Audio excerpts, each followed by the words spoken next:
Hello everyone. Welcome back to 신나게 놀자. 사이언스, 테크놀로지, 이코노미, 스트래티지 등을 고민하면서 노는 곳입니다.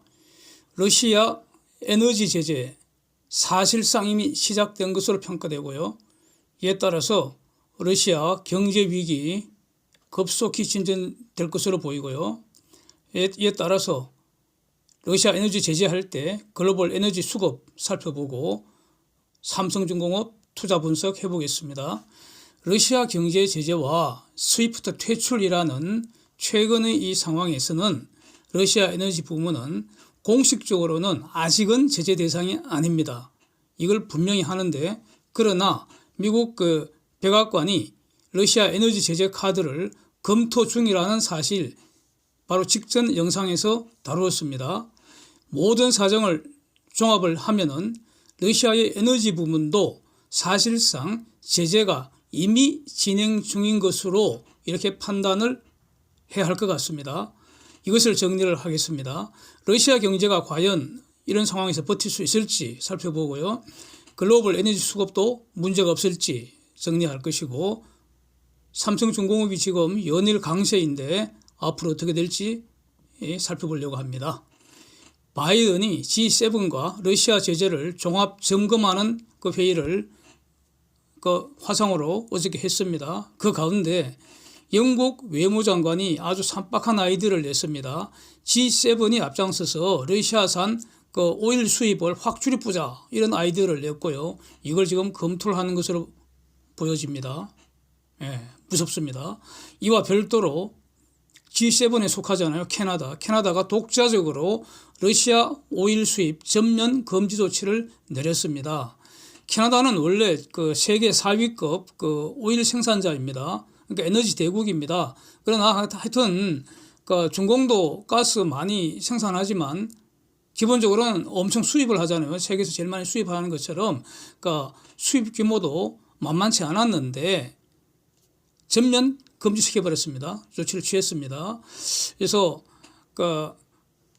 지금 공식적으로 러시아의 생산 규모, 수출 규모에 비하면은 규모는 적지만은 매우 상징적인 의미가 큰 것 같고요. 지금 이 러시아 에너지 산업에 사실상 제재를 받고 있다라는 걸 판단할 때 제일 중요한 팩트는 저는 이거라고 보여집니다. 2월 27일부터 영국의 BP를 시작으로 글로벌 에너지 대표 선수들이 러시아 에너지 산업에서 철수 선언을 지금 이어가고 있다는 겁니다. 적어도 수십 년간 러시아 에너지 산업의 핵심 파트너로 활동을 하던 이런 글로벌 대표 선수들이 러시아 에너지 산업에서 철수하고 있다는 겁니다. 이거는 사실상 러시아 에너지 산업이 시장에서 심판받고 시장의 제재를 받기 시작했다, 이런 중요한 신호로 해석을 해야 할 것으로 보입니다. 시장이 직접 제재를 한다는 것이기 때문에 어쩌면은 G7 차원에서, 미국 등 이런 G7 차원에서 제재하는 것보다도 저는 더 무서울 수 있다고 봅니다. 시장의 심판이 가장 궁극적인 심판이죠. 그래서 지금까지 나온 거 이걸 한번 정리하는 것으로 출발하겠습니다. BP는 영국의 대표적인 오일 메이저 아닙니까? 러시아 국영인 로스네프트, 이게 사우디 아람코하고 같이 전 세계 1, 2등을 다투는 그런 엄청난 회사인데, 이 지분의 19.75% 대략 250억 불 상당 가지고 있는데, 지금 BP 21년 오일 가스 부문의 실적의 3분의 1을 로스네프트 통해서 얻었다는 겁니다. 여기에서 철수한다는 겁니다. 그래서 지금 BP의 오일 가스 매장량 대략 절반에 해당하는 그런 주력 사업을 철수하기로 결정을 했다는 겁니다. 지금 철수 결정은 전부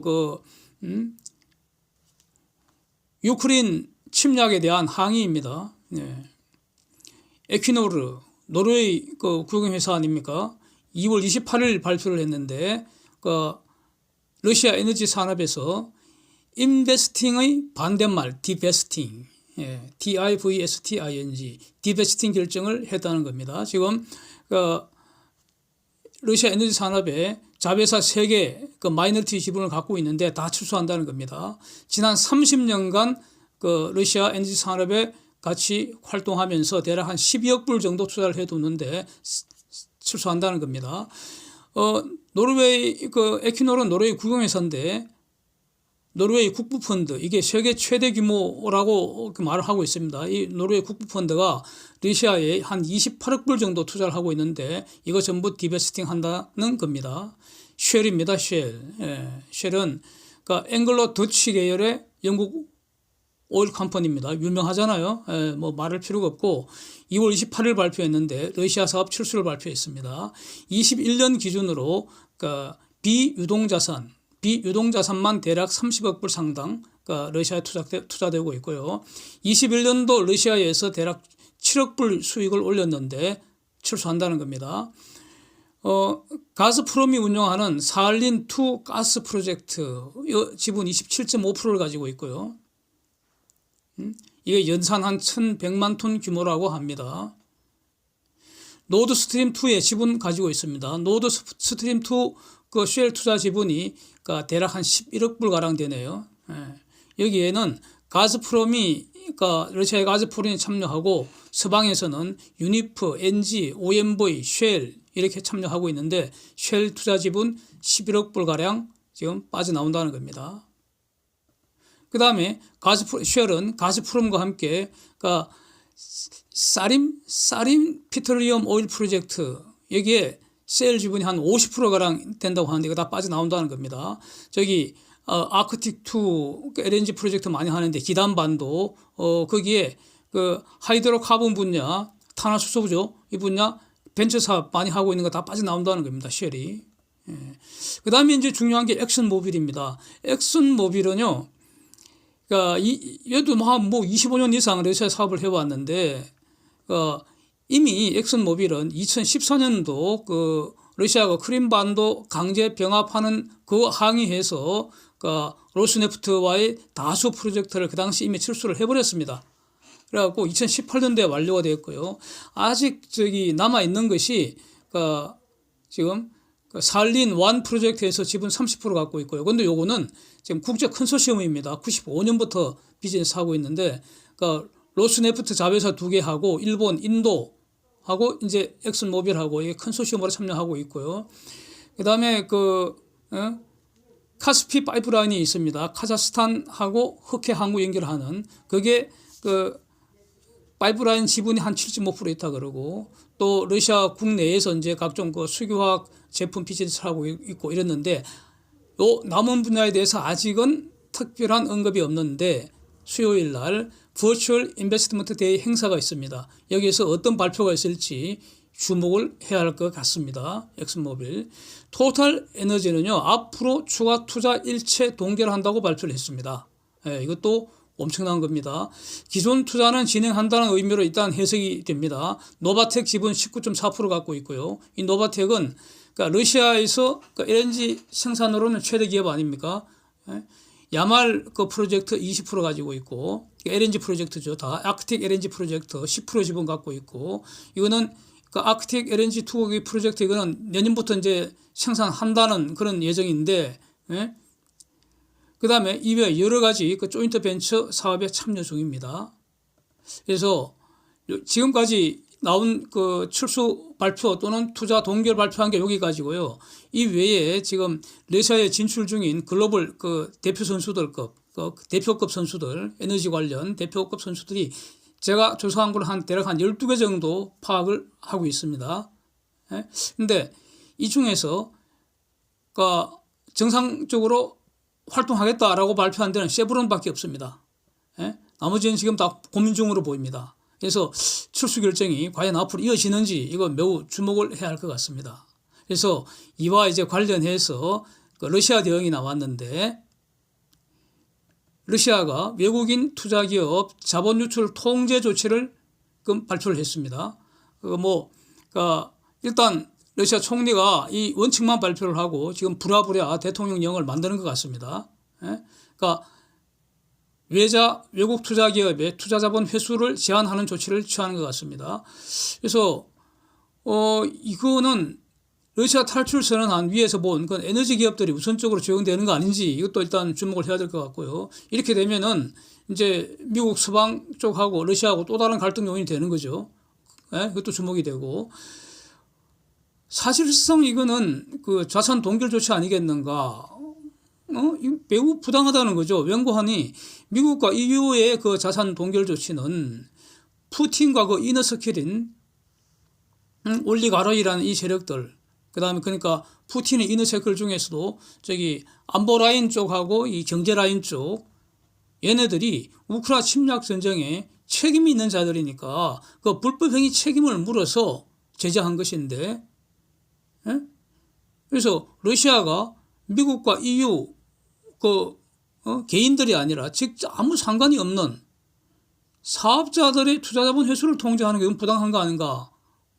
분명히 또 다른 갈등 요인이 될 것 같고요. 그래서 사실상 무차별 그냥 자산 동결을 시켜버리는 건데 문제는 이런 조치가 러시아의 경제 위기 해소하는데 저는 전혀 도움이 안 될 것 같고요. 다만 이제 일시에 외자가 빠져나가면서 루블 환율이 다시 한 번 더 폭등해버리는 상황을 어느 정도 강제로 진정시키는 효과는 있지 않을까 이렇게 보여지는데 이렇게 되면은 사실상 러시아 경제는 수습되지 않겠습니까? 예? 자, 지금 글로벌 오일 수요가 하루 지금 100밀리언 배럴이라니까 100밀리언 배럴, 그러니까 한 1억 배럴 된다는 거죠. 하루에 1억 배럴. 러시아가 하루에 1,100만 배럴을 담당을 하고 있다고 합니다. 현재 상황이 그렇습니다. 그래서 과연 G7이 러시아의 오일 수입을 제한해버리면은 이거 전부 다 틀어막는다기보다는 대략 한 절반 정도 적당한 그 선이 있겠죠. 틀어막아버리면 어떤 일이 벌어질지 한번 살펴보겠습니다. 작년에 러시아 오일 수입, 오일 수출에서 벌어들인 외화가 대략 한 1,100억 불 된다고 합니다. 1,100억 불. 가스 수입이 한 550억 불 된다고 하고요. 이렇습니다. 그러니까 가스를 차단하는 것보다는 오일을 차단하는 게 러시아는 더 뼈아픈 그 제재입니다. 그래서 오일이 털어막자는 거죠. 러시아 작년 오일 생산량이 매일 1,100만 배럴인데 이 중에 한 절반 정도 국내에서 소비하고요.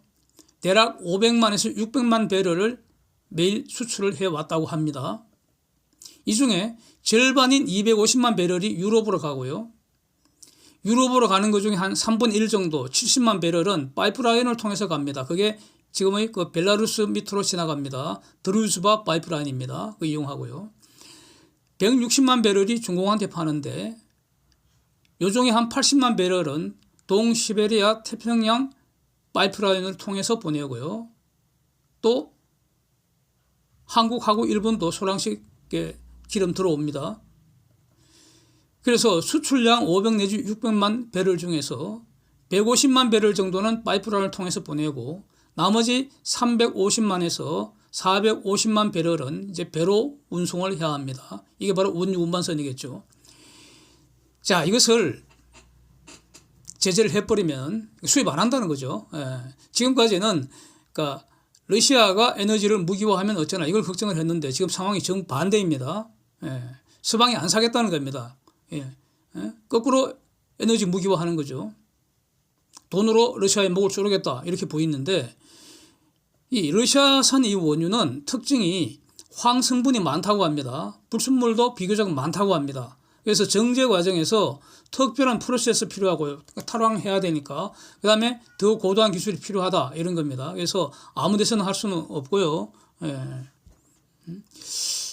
또 문제는 여기서 당장 딱 드는 생각. 러시아산 기름을 G7에서 이렇게 주도적으로 탁 막아버리면은 그러면 국제시장에서 기름 공급이 줄어드느냐. 그거 걱정하기가 쉬운데 그거 완전히 그러니까 유치원생 수준입니다. 절대로 러시아 기름 없어지지는 않습니다. 연구하니 저 지금 그 기름 퍼올리는 거는 일종의 설비 시스템 산업 아닙니까? 그걸 수도할 수가 없단 말이죠. 기본적으로 퍼올려야 합니다. 계속 퍼올리는데 그걸 재고로 쌓아둘 수가 없잖아요. 쌓아둘 수 없으니까 2020년 그때 팬데믹 한창 진행될 때 마이너스 그 기름값 나온 게 왜 그렇습니까? 쌓아두면은 나중에 재고 처리 비용이 더 많이 들어가니까 돈을 줘서라도 기름 가져갈 사람 가져가게 했다는 거 아닙니까? 비슷한 상황이죠. 러시아 입장에서는 수출 금지된, 공식적으로 수출 금지된 저 기름을 밀수출해서라도 다 빨리 뿌려야 됩니다. 국제시장에. 그래서 재고를 쌓아둘 수 없기 때문에 죽자 사자 모든 수단 총동원해서 밀수출을 해야 합니다.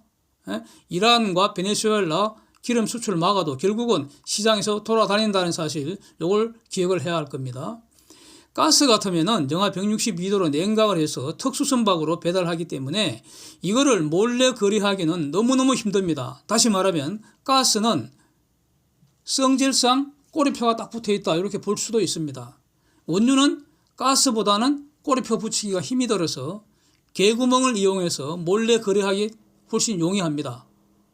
따라서 어떤 형태로든 러시아 기름은 시장에 유통이 됩니다. 기름의 절대량이 사라지는 거 아니라는 거, 이 점을 잊지 말아야 하겠습니다. 이런 분석은 과거에도 제가 여러 번 분석을 올리고 있습니다. 특히 이란 제재하고 그럴 때, 그 유가 분석하고 할 때 많이 올라 있습니다. 아직도 남아 있습니다. 문제는요, 러시아는 제값을 받지 못한다는 겁니다. 참 미치고 환장할 노릇입니다. 네? 사는 세력은 말이죠. 러시아 기름을 몰래 이렇게 사는 세력은 어떻습니까? 미국과 서방의 세컨더리 보이콧에 걸리면 말입니다. 죽어납니다. 10번 성공해서 짭짤하게 그 이익을 얻더라도 한 번이라도 걸리면 배하고 기름 다 압류당하고요. 손해배상 해줘야 되고 형사처벌도 감수해야 됩니다. 이거 그래서 못한다는 겁니다. 따라서 무슨 말입니까? 매우 위험한 거래라는 겁니다. 러시아가 몰래 파는 그 기름을 중간에서 살려면 매우 위험하다는 겁니다. 이런 거래는 그래서 리스크 프리미엄이 매우 높게 형성이 돼서 엄청나게 할인된 값으로 팔아야 합니다. 샤프 디스카운트 된다는 겁니다. 그래서 같은 양을 팔아치워도 러시아 오일 수입이 3분의 1 이하로 팍 줄어들 수도 있다는 겁니다. 이게 바로 벌칙이 되는 것입니다. 못된 행동에 대한 벌이 되는 겁니다. 그 다음에 기본적으로 이렇게 해서 러시아를 타격을 주기 위해서는 이 국제유가가 지금처럼 이렇게 고공행진을 계속해서는 안 된다고 봅니다. 유가 하락시키기 위해서는 공급을 늘려야 되는데 당장 그 공급을 늘릴 수 있는 것 두 가지죠. 하나는 비축량 풀어버리는 거고, 또 하나는 단기적으로는 비축량을 풀어버리는 거고, 중장기적으로는 생산을 더 많이 해버리면 됩니다. 그래서 근본적인 해결책은 생산량을 늘리는 것인데, 지금 묘하게 이 사우디가 미국의 정산 요구에 아직은 응답을 안 하고 있습니다. 사우디 공식 입장은 러시아와의 오펙 플러스 결정, 즉 정산량을 일정 부분 동결시킨 거 아닙니까? 생산량을. 그 결정을 고수한다는 입장을 아직까지 공식 입장입니다. 그래서 과연 그 사우디가 언제까지 버틸지, 또 사우디 입장에서도 지금 상황에서 좀 더 많이 팔아야지 수입이 생길 거 아니에요. 오펙 다른 회원국들도 마찬가지고. 네. 지금 그 정산해서 빨리 팔아서 더 많은 달러 갖고 싶은 마음이 꿀떡 같을 겁니다. 그런 점이 있고. 그 다음에는 어제도 분석한 내용인데, 이란 핵 협상이 지금 기다리고 있습니다. 이거 어떻게 될지 대략 한 3월 10일경까지는 한번 지켜봐야 되지 않을까 싶고요. 그렇습니다. 그 다음에 전략 비축유 방출하는 게 있습니다. 미국과 G7이 풀면은 이거 상당 부분 커버가 됩니다. 그래서 지금 그 오일 가격이 여기에서 더 급등할 가능성은 매우 낮고요. 지금처럼 이 높은 가격이 상당 기간 유지하기도 힘들지 않을까, 이런 전망을 저는 지금 한번 해보겠습니다. 본격적인 유가 분석은 다음 기회에 미루겠습니다. 네. 자, 그래서 에너지 가격이 올라도 러시아는 제값받고 팔 수도 없고요. 설사 찔끔 판다고 해도 환율 폭등으로 정상적인 국가 경제 힘들 것으로 보입니다. 러시아 국내에 활동 중인 외국계 기업들 사실상 정상적인 경영 활동 힘들고요. 지금 현대차만 하더라도 오늘 아침 그 뉴스 나온 거 그 자막으로 지나가는 걸 언뜻 보니까 반도체 부족으로 현대차 러시아 공장 올 스톱됐다 뭐 이런 걸 자막으로 언뜻 지나가는 걸 봤습니다. 현대차만 그렇게 했습니까? 다하, 그러니까 서방의 기업들 러시아에 들어가 있는 거 전부 지금 첨단 제품 그 50% 이상 그 수출 금지되는데 어떻게 공장이 돌아갑니까? 스톱돼 버리죠. 예.